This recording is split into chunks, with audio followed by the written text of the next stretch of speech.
Hello everyone, welcome to English with Arduino video lesson channel. እንኳን ደህና መጣችሁ። እሺ ዛሬ የምትማሩት ቃላት Unit 11 word practice about names of crops or grain or cereal በሚል ነው። የማን ስሞች? የሰብል አይነቶች። ክሮፕስ ማለት ሰብል ነው። ግሬን እና ሲሪያል የሚለው ተመሳሳይ ሚኒንግ ነው ያላቸው፣ ጥራጥሬ ሂል ይሆናሉ። ስለ እነዚህ ነው ምን እንደሚባሉ፣ የሂል ዘሮች፣ የሰብል አይነቶች ምን እንደሚባሉ። ክሮፕስ አጠቃላይ ነው፣ ሁሉን ያጠቃላል፣ ቬጂቴብሉን፣ ፍሩቱን፣ ሁሉን። ግሬን እና ሲሪያልስ ግን ጥራጥሬ ወይም እህል እንደማለት ነው። Which one is different from the others ይላል ጥያቄው። እንደተለመደው ነው። አራት አማራጮች አሉ። ከአራቱ አማራጮች አንዱ የተለየ ይሆናል፣ አንዱ ይለያቸዋል፣ ሌሎቹ ግን ተመሳሳይነት አላቸው ማለት ነው። አንዱ ግን ከእነሱ ጋር የማይመሳሰለው የትኛው ነው ጥያቄ። ስለዚህ ሁለቱም ከ1 እስከ 7 ያሉት መልሶች በዛ መልኩ የተዘጋጁ ናቸው። እኔ እያንዳንዱን ትርጉም እነግራችኋለሁ። መልሱንም እየነገርኳችሁ ነው የሚሄደው። መልሱንም እየነገርኳችሁ እንደገና እናንተ ቪዲዮ ትሄዱና ታዳምጣላችሁ። ካዳመጣችሁ በኋላ ወይንም ቪዲዮ ላይ ያለውን ጥያቄዎች በማስታወሻ ደብተራችሁ ትገለብጣላችሁ፣ መልስ ትሰራላችሁ። መልስ ከሰራችሁ በኋላ እኔ ምን እንዳልኩኝ የአራቱም ትርጉሞች እና ከነመልሱ ተናግሬያለሁ፣ እሱን ትይዛላችሁ። ከዛ በአጭሩ ቃላት ታውቃላችሁ። በአንድ ቀን 7፣ 8፣ 5 ቢያንስ 5 የቃላት ትርጉም አውቃችሁ ብትሄዱ እንግሊዘኛችሁን ማሻሻል ትችላላችሁ። ብዙ የእንግሊዘኛ ቃላት ትርጉም ታውቃላችሁ ማለት ነው። እና በየፈርጁ ነው የማስተምራችሁ። ዛሬ ያው የሰብል አይነቶች ወይም የእህል አይነቶች ወይም የጥራጥሬ አይነቶች ነው። ከነዚህ ውስጥ ሁሉም አንድ አይነት አይደሉም። ተመሳሳይነቶች አሉ፣ የማይመሳሰሉም አሉ። እና በዛ መልኩ ነው ጥያቄው የምትመልሱት። እሺ የተለየውን ነው የምታወጡልኝ። ነምበር 1 ኤ ባርሊ፣ ቢ ዊት፣ ሲ ራይስ፣ ዲ ቺክፒ ይላል። ባርሊ ማለት ገብስ ማለት ነው። ዊት ማለት ስንዴ ማለት ነው። ሲ ራይዝ ማለት ሩዝ ማለት ነው። ቺክፒ ሽምብራ ነው። ሽምብራ። አሁን ባርሊ፣ ዊት፣ ራይዝ ግሬንስ ናቸው። እነዚህ አንድ አይነት ናቸው። ዳቦ ይሆናሉ፣ ቆሎ ይሆናሉ፣ ቂጣ ይሆናሉ፣ ንፍሮ ይሆናሉ፣ ተቀቅለው ይበላሉ። ተመሳሳይ ናቸው ሶስቱ ኤቢሲ። ቺክፒ ግን ከነሱ የተለየ ነው። ማለት ሌጌም ፕላንትስ ይሉታል። ከሌጌም ፕላንትስ ውስጥ ነው የሚመደበው። አንድ ያ ነው። ሁለተኛ የሚሆነው አገልግሎቱ ለምንድን ነው? ለቆሎ፣ ለወጥ፣ ለዛ የመሳሰሉት ነው። እንደገና ደግሞ ፈልፍለን የምንበላው ነው። ሌሎቹም ፈልፍለን አንበላቸውም። እንፈለፍለው ይሄ ቺክፒ ሽምብራ ማለት ነው። ከነዚህ ከሶስቱ የተለየ ነው ማለት ነው። ስለዚህ መልሳችን ዲ ነው፣ ቺክፒ የሚለው ሽምብራ። ባርሊ ገብስ ብያቸዋለሁ። ዊት ስንዴ፣ ራይዝ ሩዝ፣ ቺክፒ ሽምብራ። የተለየው መልስ ዲ ነው ማለት ነው። 2 ክሮፕ ማለት አጠቃላይ ሰብል፣ ፍሩትን ሁሉ ያጠቃላል። እህል ጥራጥሬን ሁሉ ያጠቃላል። ቢ ግሬን ጥራጥሬ እህል ሊሆን ይችላል። ሲሪያል ተመሳሳይ ናቸው ከግሬን ጋር። ዲ ኮትን የተለየው ኮትን የሚለው ነው። ሌሎቹ የእህል አይነቶች ናቸው። ተመሳሳይ ናቸው። ኮትን ግን እህል አይደለም፣ ጥጥ ነው። ጥጥ ነው ኮትን። ስለዚህ ኮትን ጥጥ ነው ማለት ነው።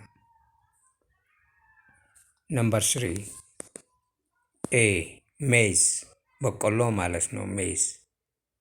ቢ ሰርጋም ማሽላ ማለት ነው።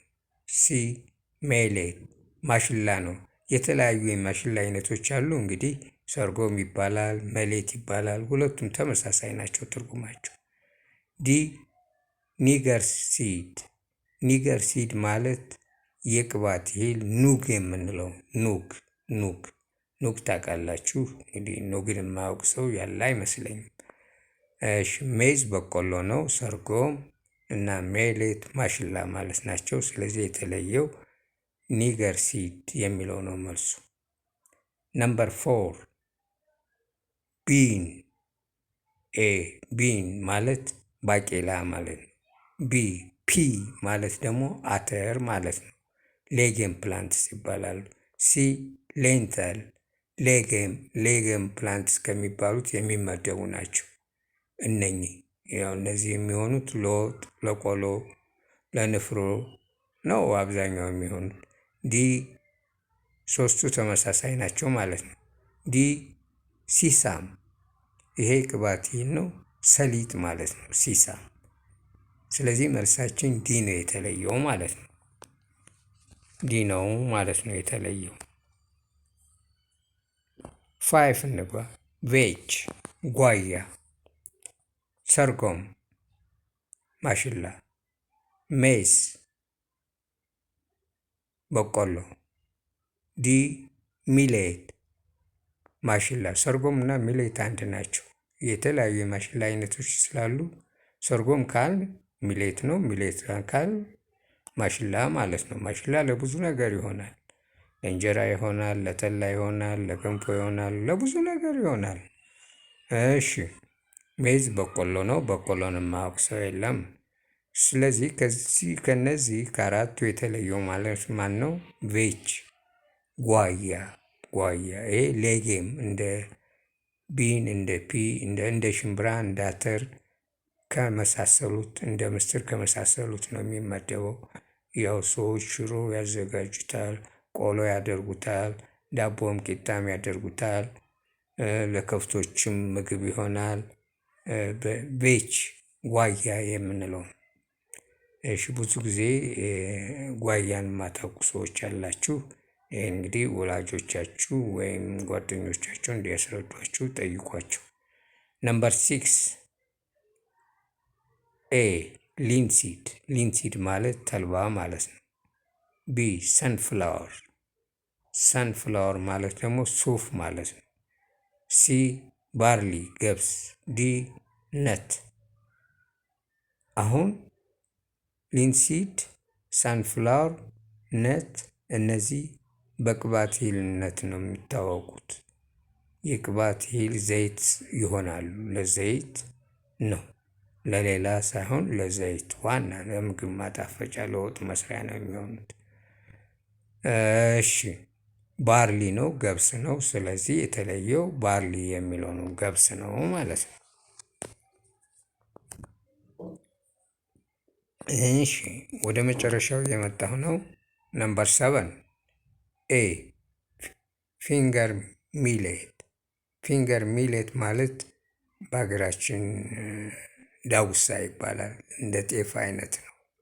ከጤፍ ትንሽ እንትን ይላል፣ ከፍ ይላል መጠኑ። ፊንገር ሚሌት ለብዙ ነገር ይሆናል። ለጠላ ይሆናል፣ ለእንጀራ ይሆናል፣ ለገንፎ ይሆናል። በቃ የማይሆነው ነገር የለም። ይሄ በተለይ ቆላማው አካባቢ የሚበቅል ይሄ ነው። ወደ ሰሜኑ አካባቢ ይሄ ነገር ይበቅላል ማለት ነው። ቢ ጤፍ ማለት ነው። ጤፍ ታውቃላችሁ። ሰርጎም ማሽላ ነው። ተመሳሳይ ናቸው እነኚህ። ለዳቦ፣ ለእንጀራ፣ ለእነዚህ ይሆናሉ እነኚህ አንድ አይነት። ዲ ፓናፕል ባለፈው ቬጅቴብል እና ፍሩት የሚል ነው ያስተማርኳችሁ ዩኒት 10 ላይ። ስለዚህ የተለየው እዚህ ፓናፕል ፍሩት ነው እንጂ ከነዚህ ጋር አይሄድም ማለት ነው። የተለየው መልስ ማን ነው? ፓናፕል ማለት ነው። ስለዚህ የዛሬን ትምህርታችን እዚህ ላይ እናጠናቃለን። ያው እንደተለመደው ኮሜንት ካለ ኮሜንት ጻፉልኝ። ኮሜንት ጻፉ። ኮሜንት እስካሁን አላየሁም።